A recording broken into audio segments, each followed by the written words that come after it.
My Lords, I thank my noble friend for introducing this bill, which, although a private member's bill, received the support of the previous Conservative government and, I understand, has the support of the current government as well. Now, my Lords, I don't want to sound the slightest bit grinchy in the midst of such enthusiasm for space travel as has been expressed in the course of this debate, but it does, I think, fall to me to ask a few practical questions about how this measure is going to operate, and indeed what the justification is for transferring this liability to the taxpayer, who has not been mentioned so far by any of the speakers in the debate.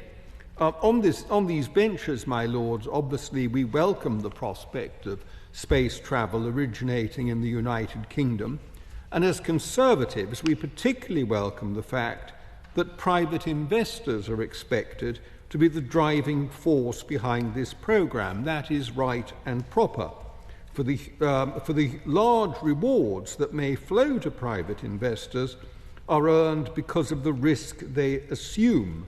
But if too much of that risk is transferred to the taxpayer, then the balance is lost. And this leaves me with some questions for both my noble friend, perhaps, and the Minister. First, it's implicit in the current arrangements that insurers are providing and are available to provide only capped cover for damage caused by operators. Is that correct? Is that insurance available for even on a capped basis? And is it the norm for current operators? Second, the government will in future, as a result of this bill, be obliged to bear the liability above an agreed cap, but we have no indication of how that cap will be determined.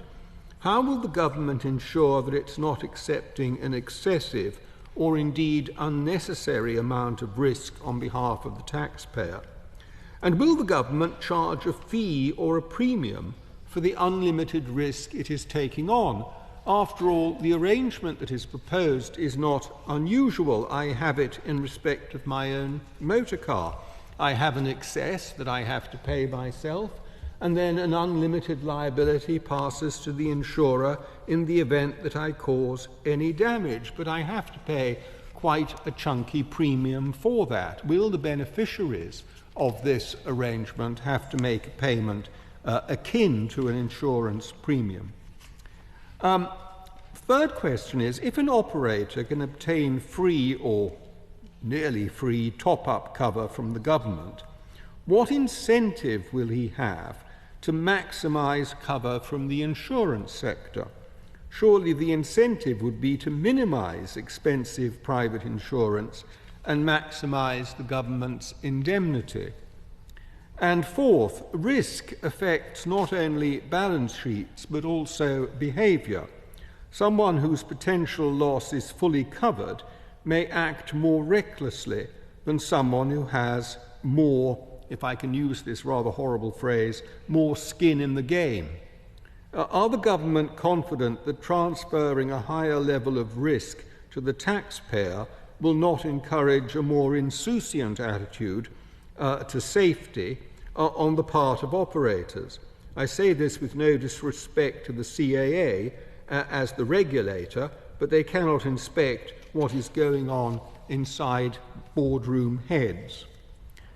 On a point of some detail which I'm genuinely curious about, I'd like to draw attention to section 4.1 of the Space Industry Act 2018, which provides that a person does not require an operator license to carry out spaceflight activities, in respect of which it is certified by order in council that arrangements have been made between the United Kingdom and another country to secure compliance with the international obligations of the United Kingdom.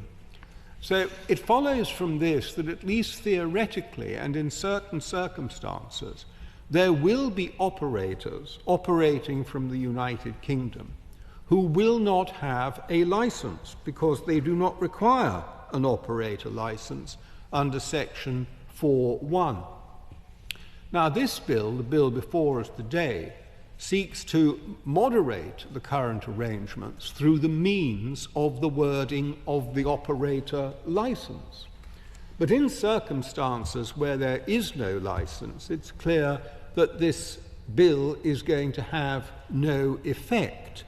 So my question really is whether such arrangements already exist, whether there are examples of such arrangements that have been certified by order in council, and what liability arrangements the Minister envisages in those circumstances, and will he confirm that those liability arrangements are going to remain unchanged?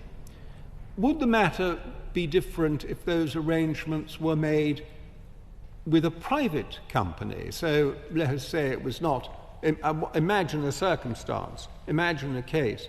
Our obligations under NATO, which are international obligations, they'd fall under 4.1, result in the United States launching satellites from the United Kingdom. I can understand that happening.